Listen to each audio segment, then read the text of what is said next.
भारतीय जनता पक्षाकडून लोकसभा निवडणुकीची जय्यत तयारी सुरू झालेली आहे।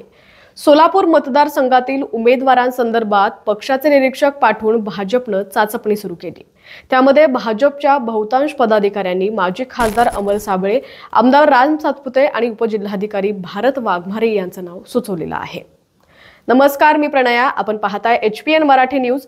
लोकसभा 2024 तसंच राजकीय घडामोडी पाहण्यासाठी HPN मराठी न्यूज चॅनलला सबस्क्राइब करा आणि बेल आयकॉनवर क्लिक करून नोटिफिकेशन्स मिळवा, जेणेकरून आमचे अपडेट्स लवकरात लवकर तुमच्यापर्यंत पोहोचतील। तर भाजपचे निरीक्षक तथा प्रदेश सरचिटणीस मुरलीधर मोहोळ, सांगलीचे आमदार सुधीर गाडगीळ हे सोलापूर लोकसभा मतदारसंघातील उमेदवाराबाबतचा आढावा घेण्यासाठी सोलापुरात आले होते। उमेदवारी संदर्भात आढावा घेण्यासाठी पक्षाकडून तब्बल 120 पदाधिकाऱ्यांना बोलवण्यात आलं होतं।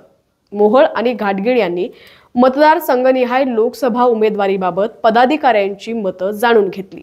तसंच लोकसभा निवडणुकीच्या तयारीचा आढावाही घेण्यात आलाय। दरम्यान सोलापूर लोकसभेसाठी अमर साबळे यांचं नाव पहिल्यापासून चर्चेत आहे। पंतप्रधान नरेंद्र मोदी आणि अमित शहा यांचे जवळचे विश्वासू म्हणून साबळे यांना ओळखलं जातं। त्याचबरोबर अमर साबळे हे भाजपचे उपाध्यक्ष व राज्यसभेचे खासदार असताना त्यांनी केंद्रीय विविध कमिटीवर उत्कृष्ट असं काम केलेलं आहे। त्यामुळे त्यांना राजकीय अभ्यासाचा फार मोठा अनुभव आहे।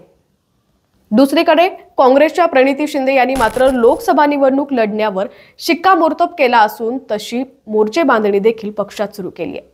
सोलापूर लोकसभा मतदारसंघ पुन्हा काँग्रेसकडे खेचून आणण्यासाठी सुशील कुमार शिंदे आणि प्रणिती शिंदे मतदारसंघ पिंजून काढत आहेत। लोकसभेच्या सार्वत्रिक निवडणुकीत सोलापुरात खरी फाईट काँग्रेस आणि भाजप अशीच होईल।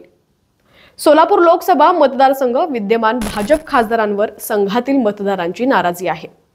सोलापूरला आज ताकायत दररोज पाणी पुरवठा होत नाहीये। सोलापूर विमानतळाचा प्रश्न मार्गी लागलेला नाहीये। दररोज पाणी पुरवठा योजना आज तागायत रखडलेली आहे। भाजपचे विद्यमान खासदार सोलापूर लोकसभा मतदारसंघात क्वचितच दिसतात। 2019 मध्ये भाजपकडून विजयी होताच सोलापुरातील सामाजिक कार्यकर्त्यांनी भाजप खासदार डॉक्टर जय सिद्धेश्वर महाराजांच्या जातीच्या दाखल्यावर हरकती घेतल्या होत्या। बोगस जातीच्या दाखल्यामुळे भाजपचे खासदार अडचणीत आले। सोलापुरातील मतदार नेहमी विद्यमान भाजप खासदारांवरती नाराजी व्यक्त करत असतात। आता भाजपची उमेदवारी कुणाला मिळते हे पाहावं लागणार आहे। अशाच राजकीय घडामोडी पाहण्यासाठी HPN मराठी न्यूज चॅनलला सबस्क्राइब करा आणि बेल आयकॉनवर क्लिक करून नोटिफिकेशन्स मिळवा, जेणेकरून आमचे अपडेट्स लवकरात लवकर तुमच्यापर्यंत पोहोचतील।